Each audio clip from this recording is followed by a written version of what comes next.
Fala, minha gente, tudo bom? Olha só, hoje a gente vai responder a prova do SSA 2 de 2021. O último SSA, né? A gente está pertinho aí do SSA 2022. E aí, para a gente ficar no aquecimento para a aula de sexta, essa aula aqui está sendo gravada hoje, dia 6/12, mas vou deixar disponível para meus alunos do segundo ano no dia 10, né, para fazer um aquecimento, beleza? Vamos lá, sem muitas delongas, tá? A gente vai responder a prova toda desse ano, quer dizer, ano passado. E um minutinho, eu não faço recorte, né? Eu gravo direto, então eu esqueci meu óculos, já volto.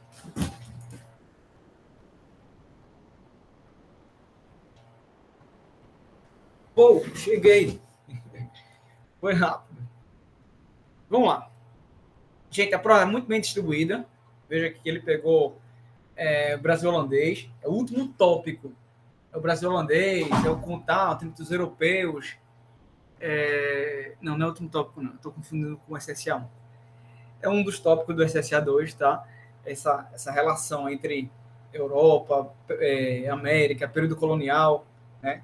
Entre os séculos 16 e 18. Beleza?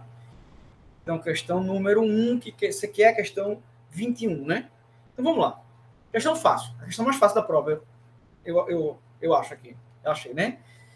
Nas décadas de 1670, 1680, os africanos, crioulos e descendentes alojados em Palmares eram vistos pelas autoridades metropolitanas como holandeses de outra cor. Ou seja, né, os rebeldes, olha só, eles eram vistos pelas autoridades metropolitanas. Ele está falando visto por quem? Pelos portugueses, como holandeses de outra cor. Por conta da ameaça que representava a ordem colonial portuguesa na América. Sua derrota pela força das armas só ocorreu em meados da década seguinte, após um conflito secular. Né? O quilombo, ele está falando aqui, gente, do quilombo dos Palmares, o maior quilombo, um dos maiores símbolos de resistência anticolonial dentro do projeto, né, colonial pensado, desenvolvido. A gente estudou bem isso esse ano pelos portugueses. Então, o quilombo dos Palmares ele foi uma resistência não só à escravidão, né, principalmente à escravidão, mas uma resistência a esse projeto colonizador dos portugueses aqui na América. Certo? Após um conflito secular com dois dos maiores poderes coloniais europeus do mundo moderno. A fonte, Rafael de Bivar Marques e a dinâmica da escravidão no Brasil. Tarará, tarará. O conflito contra o movimento citado pelo texto teve como principal motivação o quê? Qual foi a principal motivação de acabar com o quilombo dos Palmares? Como eu sempre faço, né? Dê um pause aí e tente responder. Pronto, para você responder, você dá um play, você volta, né, para cá. Então, você tem como principal motivação para acabar com o quilombo dos Palmares. Quer dizer isso? A gente vai... Eu já vou responder direto, tá? Letra C. A tentativa da coroa portuguesa em desmobilizar a resistência contra a escravidão. Principalmente porque no quilombo dos Palmares era a tentativa de fazer uma sociedade não escravocrata, né? Com muito de comunidades africanas, dentro de uma experiência escrava aqui no Brasil. Então, dentro desse ambiente, tentou-se reproduzir sociedades não escravocratas. Então, e não era só ex-escravos que para lá, né? O próprio africano, crioulos, até indígenas, eles se mantinham relação, né, dentro do quilombo dos Palmares, né? O intenso, complexo e centenário quilombo dos Palmares, tá? Que foi um grande desafio, foi um grande símbolo de resistência à escravidão e, sobretudo, ao projeto colonizador português na América, beleza? Então, a letra C. A letra C é a letra da questão, sem dúvidas nenhuma. Beleza, gente? Então, vamos lá, né? E se ligar, né? Assim, em questões desse tipo, né? Falar de escravidão e de movimentos de resistência, é uma frase que a gente sempre fala, né? O Brasil foi o país das Américas que mais tempo durou a escravidão. Foi o último país das Américas a acabar com a escravidão, né, legalmente. Então, a gente tem uma sociedade de base escravocrata muito forte. muito forte, muito hierarquizada, né? Então se criou esse grande mito de uma sociedade miscigenada, uma sociedade onde a escravidão foi mais suave do que a escravidão, por exemplo, nos Estados Unidos. Então você tem aí esse grande mito, né, da democracia racial. Então, que a gente pode dizer hoje, né, a partir de leituras mais atuais, é que a escravidão no sul dos Estados Unidos ela foi diferente, teve um modus operandi diferente daqui do Brasil, mas isso foi escravidão tão forte quanto, né? Então, se a gente pega essa zona da mata, esse litoral nordestino, a gente está falando dos maiores centros escravos do mundo, onde a escravidão foi um dos mais fortes no mundo, tá? E onde há poder, eu sempre falo isso para meus alunos, né? Sempre há resistência. Então, no auge dessa escravidão, tinha negro fugindo, tinha gente querendo alforria, tinha gente conquistando alforria, tinha gente metendo pé indo para o quilombo. Existiam várias formas de resistência à escravidão. De diversas formas, homens e mulheres escravizados, eles resistiram aqui no Brasil. Beleza? Dentro desse complexo, dentro dessa sociedade fortemente hierarquizada pela questão da raça, pela questão racial, né?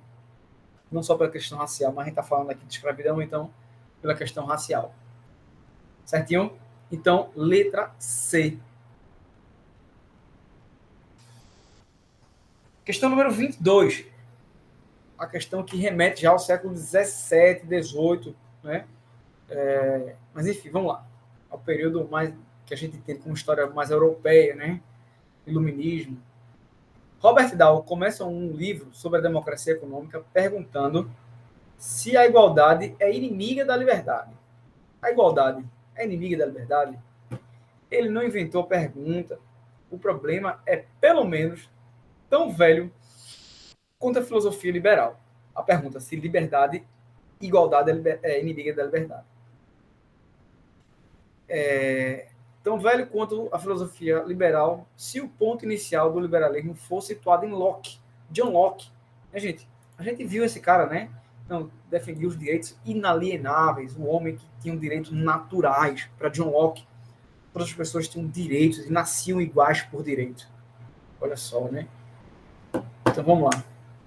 Qual a principal característica do pensamento político-filosófico do importante autor do século XVII, apontado no texto?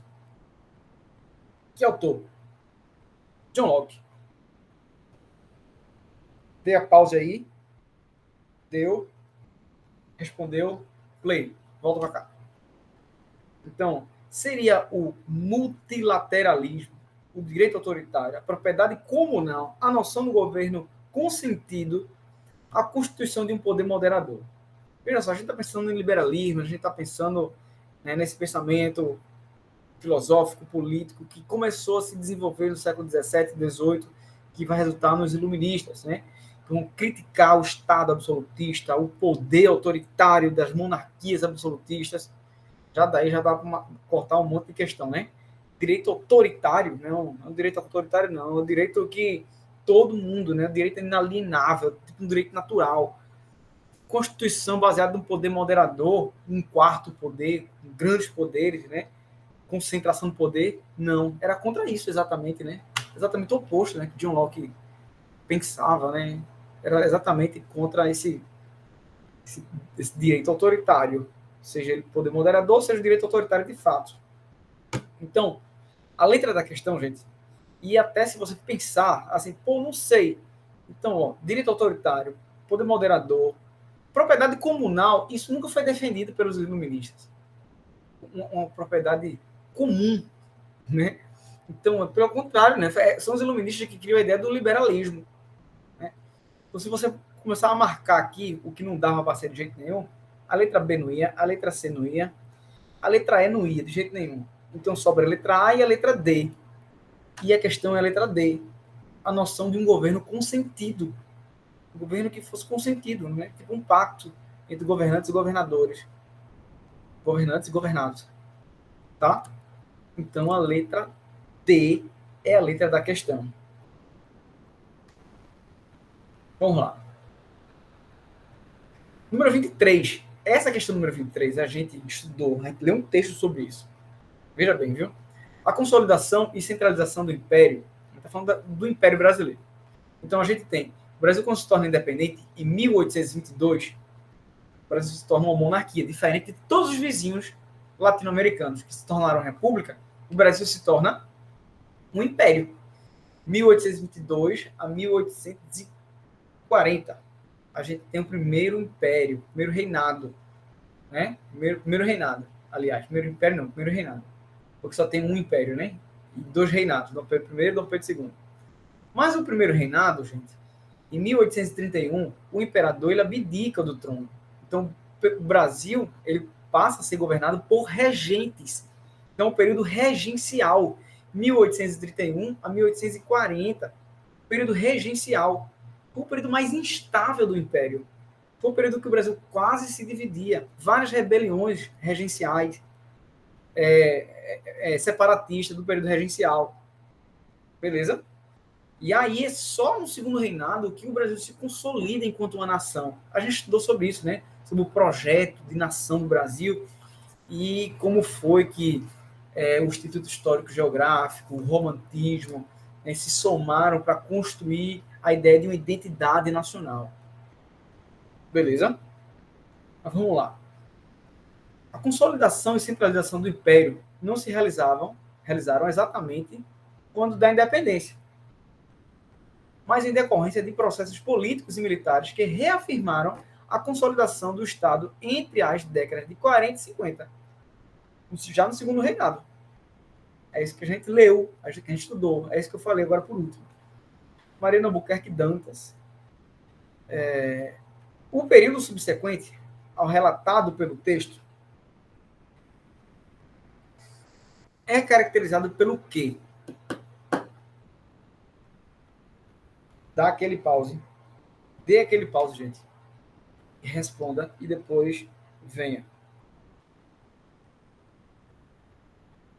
Bota o play, vem embora de novo, meu irmão. Então, o período subsequente ao relatado pelo texto, depois, né, de 1840 e 1850, é o período de quê? De organização administrativa. Após as revoltas ocorridas durante a primeira regência. Então, é o período de organização administrativa. É o segundo reinado. É o período de depois das revoltas que ocorreram na regência. Beleza? Então, é quando começa a se consolidar discursivamente, mas também administrativamente, essa organização administrativa que vai resultar na consolidação da nação, do país enquanto uma nação. Beleza? Vamos passar. Número 24. Número 24. O termo antissemitismo tem sido usado para designar de forma genérica as manifestações de hostilidade contra judeus, desde os tempos greco-romanos, lá na Grécia e Roma. Essa aversão aos judeus é o termo que a gente usa, é o quê? Antissemitismo. Até os dias de hoje. A longevidade e a persistência desse fenômeno social e a sua designação por meio de um único termo abrangente, antissemitismo, tem encorajado explicações de caráter ahistórico, que empobrece ou essencializam o fenômeno e as suas interpretações, dificultando o entendimento de seus diferentes significados e formas de expressão em contextos societários específicos. Ou seja, o que é que ele está dizendo? É um termo que vem desde lá da antiguidade até hoje sendo usado para aversão contra judeus. E esquece dos contextos históricos, assim, das suas características de cada tempo. Então ele está dizendo isso, né? No decorrer do século XIX, a principal característica do conceito referido no texto foi o quê? Dá o pause e depois volta, viu? Responde. Respondeu. Play. Voltou para cá para a gente, né? Gente, o século XIX é o século das ciências. O século XIX é o século que a Europa ela vai construir essa ideia de que a nação, a civilização europeia seria essa grande civilização industrial, porque eles seriam de uma raça superior, né?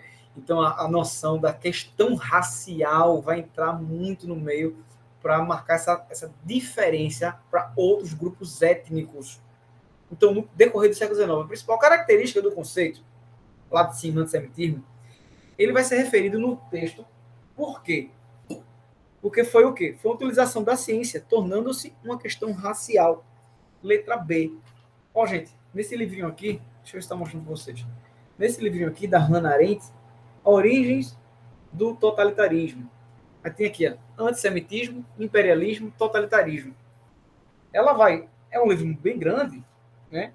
Mas um dos argumentos é que o totalitarismo, né, que vai resultar no nazismo, naquela massacre todo, holocausto judeu, ele veio se construindo desde o século XIX com essa noção racial, e que lá, com Hitler e os nazistas, vão ganhar espaço com uma racialidade diferente, mas com essa distinção do outro como inferior, o outro que tem que ser, né, para o nazismo, né, tem que ser exterminado. Então, o século XIX, essa utilização da ciência pelo antissemitismo, que torna isso uma questão racial, assim como essa aversão ao judeu, como esse apelo racial. Aí você tem também a justificativa das invasões, dos holocaustos que fizeram na África, por exemplo. Baseado também, a gente estudou isso, né? O último tópico de estudo antes do SSA, a gente viu isso, né? O imperialismo, a justificativa racial para o neocolonialismo do século XIX, essa colonização na África e na Ásia. Beleza? Então, a letra B, meu irmão, a racialização, né? Tornando uma questão racial a partir dessa visão aí para justificar o outro. Beleza? Deixa eu anotar aqui. Foi a letra B. Agora para a questão número 25. Questão número 25. Gente, essa prova estava difícil. Eu vou dizer a você, essa prova estava difícil. Vou dizer mais, ela estava mais confusa do que difícil. Ok? Vamos lá. Olha essa questão aqui. Questão número 25. Quais as principais características do Brasil imperial retratadas na obra? Qual característica do Brasil imperial está retratado nessa obra aqui? Você vai ter que abstrair muito, velho, para responder essa questão aqui. Abstrar. Pause, pense no projeto de nação, o que é que você queria passar e tal. Enfim. Aperta o play. Volta para cá. Uma jaca, frutas tropicais. Uma jaca, carambola, pinha, jambo. Ó, jambo rosa, que é uma delícia. Goiaba, abacate. Gente, lembra no texto que a gente leu da Lilia Schwartz, que disse assim, o Brasil, e aí o Brasil se tornou um país tropical. A construção do Brasil enquanto um país tropical, ela se deu nessa característica, nessa construção narrativa que contou com o romantismo, contou com as artes plásticas, contou com a narrativa dos historiadores do Instituto Histórico Geográfico Brasileiro para construir o que é ser brasileiro. E dentro do que é ser brasileiro, isso aqui deve ser café, né? Construiu-se também, além de símbolos da imagem do índio, o índio estereotipado, como a gente viu, né? A negação do negro, se construiu a ideia de um Brasil tropical. Ó, então essa tela, ela faz parte desse conjunto lá dentro do período imperial que construiu essa exaltação, né, da riqueza e símbolos nacionais. Sim, aqui eles estão fazendo, estão mostrando essas frutas como símbolos nacionais, tá? Como uma riqueza desse país, desse grande país tropical que era o Brasil. Tá? Eu moro no país tropical. O Brasil não é só tropical, né, gente? Tem um clima equatorial, tem bem grande, domínio geomorfoclimático. Tem um subtropical. Tem o semiárido, né? O Brasil é muito mais do que um país tropical.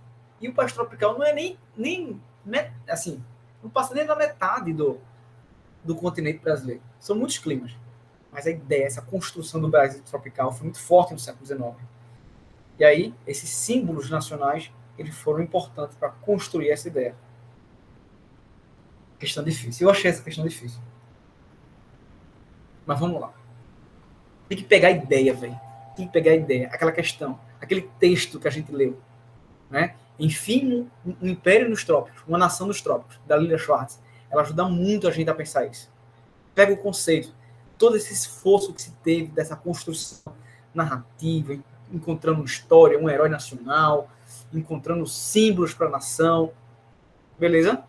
A letra A, o 25. Vamos lá. Questão número 26 agora. Deixa eu marcar aqui. 25A. Questão número 26. As principais causas do conflito representado na imagem foram o quê? Aí você fala, putz, eu nunca vi essa imagem. Vamos abstrair. Se liga. Guerra da Crimeia. Onde é que fica a Crimeia? Vou ter que saber, velho. Onde é que fica a Crimeia? A Crimeia é uma região lá perto do Império Russo. Fazia parte, eu acho, do Império Russo. Greenbrow e seus soldados. Fotografia de Roger Fenton. Tem lá disponível, onde é? Ó, Crimeia. Se você não sabe onde fica a Crimeia, fica difícil de saber, né? Essa prova tava difícil. Tava difícil. Essa aqui devia ter mais informação, velho. Enfim, vamos lá, viu? Aperta um pause, tente responder. Aperta um play e vem para cá. A letra dessa questão é a letra número a letra número C. Expansionismo do Império Russo e enfraquecimento do Império Otomano. Pensa no século XIX, que é o século da expansão das potências. O Império Russo também passou por esse processo de se expandir, né? Então, a gente falou do imperialismo, que foi essa expansão das potências industriais europeias, com o objetivo, né, lá ir dominar e tirar riqueza, né, da África, da Ásia. Mas o Império Russo também passou por essa expansão, tá? E essa expansão ela se deu num contexto ali mais local do Império Russo.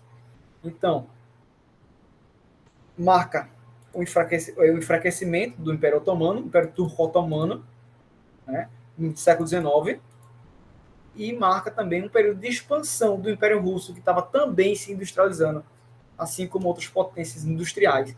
O Império Russo ele começa esse processo de expansão também, tenta acompanhar os países lá da Europa Ocidental. Beleza? A letra C. Eu achei essa questão difícil. Beleza?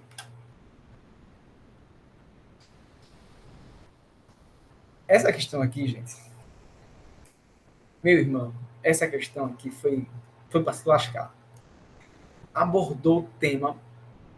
Assim, eu não pesquisei em outro lugar, eu não vi os professores responder, eu respondi tudinho só, tá? E eu achei aqui que poderia ter abordado de uma maneira tão melhor essa charge aqui, esse gibi aqui, não sei o que é isso, desenho, mas abordar de uma maneira que confunde muito. Mas vamos lá. Tá aqui, né? Meu nome é Karl Marx, mas me chamam de diabo. É uma crítica, né?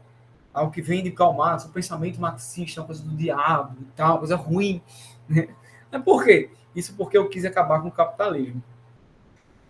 A gente viu, a gente estudou, né, que o pensamento do Karl Marx influencia grande parte do mundo. Ele fez um estudo muito grande, tá? E que ele fez uma leitura da sociedade, né, da pré-história até o século XIX. O século XIX foi onde ele está vivendo, o século da segunda revolução industrial. Né? Então, Marx foi um crítico àquele modelo de sociedade. O modelo de sociedade altamente exploratório, a sociedade capitalista, do jeito que ela está se desenvolvendo.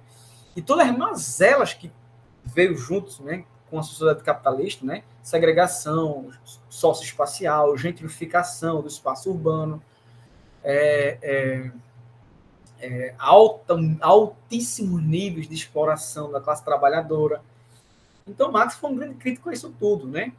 E um leitor desatento, né, vai associar Marx, né, os leitores zapistas, aqueles que ficam no WhatsApp, né? Marx é demônio, Marx é aquilo, né? Enfim, é um grande pensador, é um grande filósofo, sociólogo, historiador. Marx é isso tudo, né? E a obra dele ainda é discutível, né? Ainda está em voga.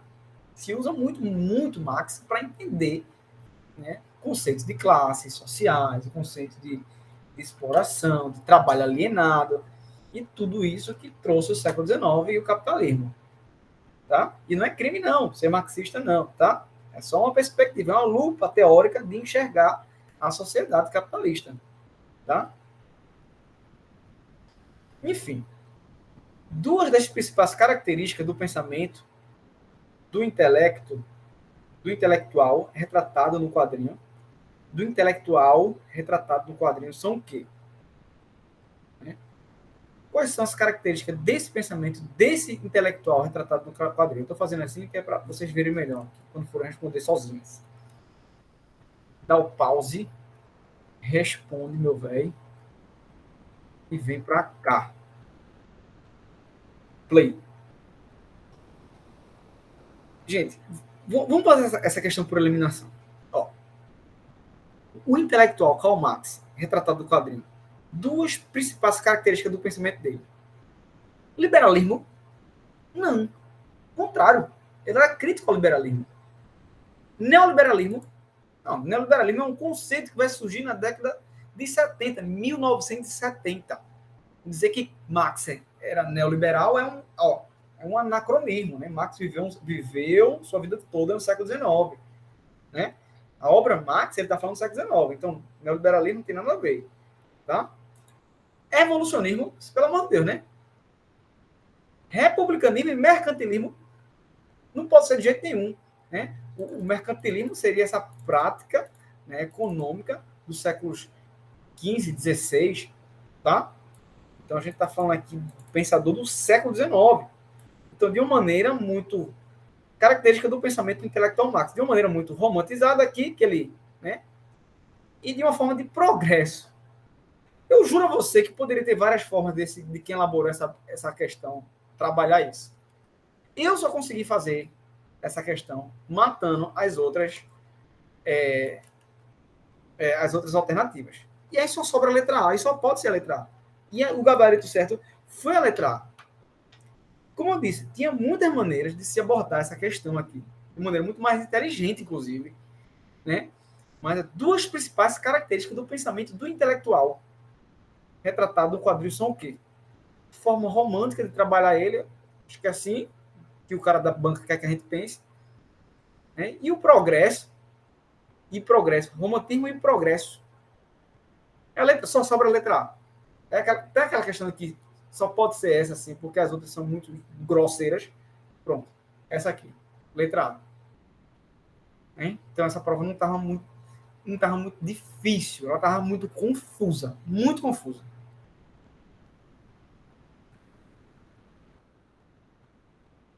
Questão número 28, meu irmão. Vamos lá, tá acabando. Só faltam mais duas. Deixa eu anotar aqui. 27 foi a letra A. Ó. Os primeiros habitantes da Nova Zelândia foram considerados legítimos donos das terras, não por uma questão ideológica. Aves comerciantes, desde que se estabeleceram no Pacífico, os maoris desenvolveram relações amigáveis com a Inglaterra. Está falando aqui da política imperialista do século XIX. E ele está dizendo que os maoris eles foram considerados legítimos donos, né? Em relações amigáveis com a Inglaterra, porque eles comercializavam, permitindo, inclusive, que colonos ingleses vivessem no país, lá na Nova Zelândia. É um caso específico, assim, sabe? Se a gente pega a África, isso não é possível, né? Então, não existia esse pacifismo e tal. Foi uma relação mais de dominação, certo? Então, a gente está na questão número 28, né? Uma das consequências políticas da relação entre os nativos maoris e o governo britânico foi o quê? Dá um pause e tenta responder. Play, voltou. Bicho. Uma das consequências políticas entre as relações maiores e o governo britânico foi o quê? A militarização dos nativos, proteção da economia local, negação da cidadania aos nativos. Ele está dizendo que eles foram considerados legítimos donos, né? Divisão territorial com outras potências? Não. Ele está dizendo aqui que foi a Inglaterra. E a Inglaterra, assim como fez com a Índia, transformou a Nova Zelândia num protetorado. E por isso que a letra E. 28, letra E. Gente, dentro dessa coisa, dessa expansão industrial europeia do homem branco na África, na Ásia e na Oceania, a gente está falando da Nova Zelândia aqui, existiam formas, né, Então, teve as colônias, que eram possessões diretas. Por exemplo, o Congo belga, ele era considerado posse do imperador Leopoldo II da Bélgica. Um protetorado, ele mantinha a autonomia do lugar. Por exemplo, Nova Zelândia mantinha essa autonomia e mantinha relações. Funcionários britânicos até moravam lá. Então, essa forma também de imperialismo, ela teve essa complexidade também. Tá? A maior parte dos territórios africanos foram totalmente dominados, sim. Beleza? Mas existiu esse outro tipo também de relação, né? Em protetorado, por exemplo. Então, o espaço, ele era respeitado, a dinâmica daquele espaço, mas ele era, assim, devia obediência, mantinha relações de obediências e tal ao Império Europeu, no caso aqui, Império Britânico. Beleza? Então, a letra E. No nosso slide sobre imperialismo, se eu não botei, eu vou botar, eu acho que não botei ainda não, tem uma tela que fala assim, as diferenças, né, entre protetorados, colônia, e tem outras dinâmicas que foram estabelecidas dentro dessa lógica imperialista. Beleza? Questão difícil. Número 28, letra E. 29, tem uma casca de banana aqui, meu irmão. Inicialmente, quando eu fui fazer, né, olha aí uma casca de banana. Qual das imagens a seguir representa uma inovação recorrente da segunda Revolução Industrial? A gente está falando aqui do século XIX, segunda Revolução Industrial, a descoberta da eletricidade, o uso do petróleo, beleza? A primeira foi mais assim, a máquina, o tear mecânico, né? A máquina a vapor. Mas vamos lá. Aí ele dá as imagens, né? São 5 imagens. Tem aqui Berta Benz e o primeiro teste de um veículo motorizado. Parou. E ele botou até o ano, né? 1888. Já é a letra A. Veículo motorizado era o quê? Movido a derivado do petróleo. Derivado do petróleo, ele é característica da segunda Revolução Industrial. Chorou. Mas se você não soubesse e olhasse as outras, o que é isso aqui? O imprensa, Gutenberg. Isso aqui é lá do iluminismo, século XVIII. Não é da segunda Revolução Industrial. Programação de construção ENIAC, computador modular. Isso é para o século XX. Computador do século XX. Então, não é a segunda Revolução Industrial.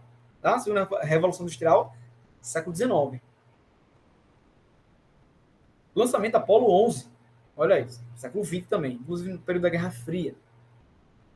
E aqui a máquina a vapor. Você podia ficar em dúvida entre a letra A e a letra D. Porque quando eu olhei logo aqui, eu não li.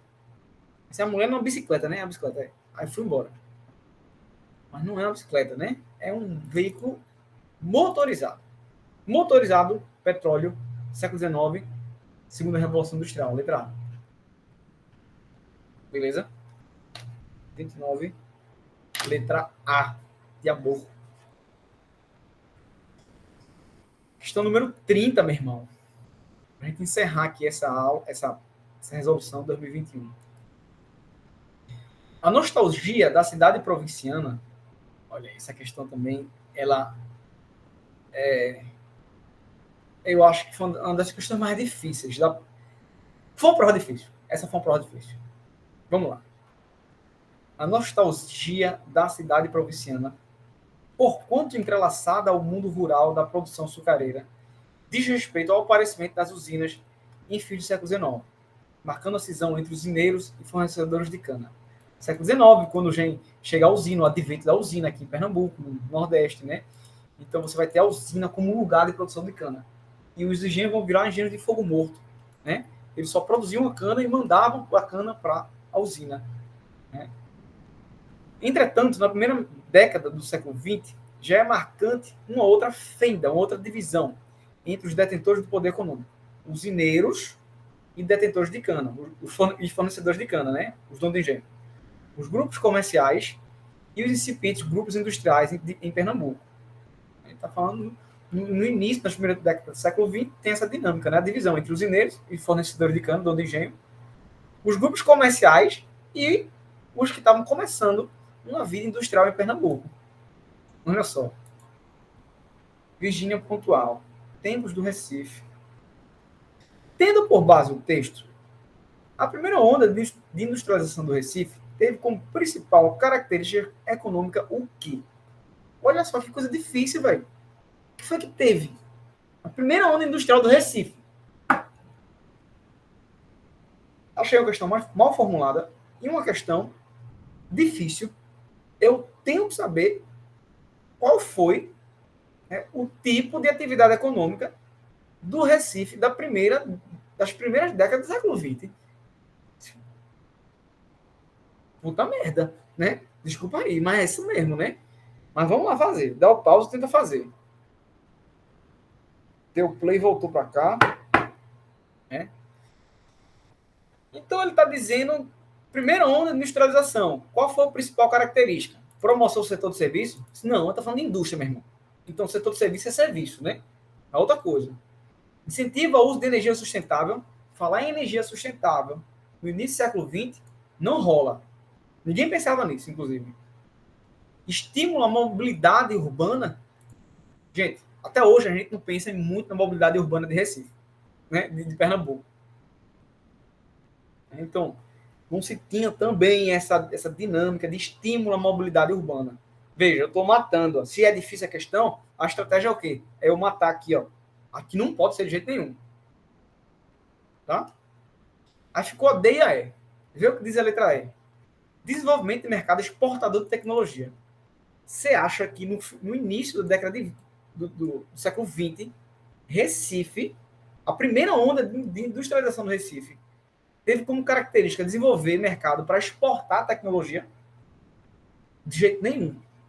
Né? De jeito nenhum. A gente comprava muita tecnologia, inclusive, né? Ainda compra. Tá? A gente tem hoje o Porto do Recife, Porto Digital, né? Que exporta sim tecnologia, mas isso é recente, tem o quê? Uns 20 anos. Então, a única que se encaixa aí, e pode ser, e é a letra D. Orientação para os bens de consumo duráveis. Tecidos, né? Como foi uma das primeiras indústrias de Recife, século XX, foi a indústria têxtil. Tá? E outros tipos de indústria de consumo duráveis. Ele está falando da primeira onda de industrialização, teve o quê? Orientação para os bens de consumo duráveis, letra D. A pessoa nunca sabe do que é isso, nunca li em canto nenhum. É difícil você ler isso em algum lugar. Por isso que a estratégia que eu fiz, ó, foi matar aquelas que não poderiam ser de jeito nenhum. Beleza? Minha gente, como eu disse, né? Uma prova difícil, viu? Uma prova difícil. Estava mais confusa que difícil. E aí, qual a estratégia quando vem uma prova dessa? Né? É pensar no conceito das paradas. Né? Tipo, pensar nesse projeto de nacionalização, de efetivação da nossa nação, por exemplo, no século XIX.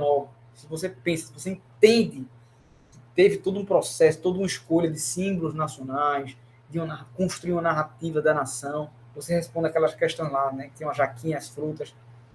Se você pensa no conceito da segunda revolução industrial, você responde algumas questões.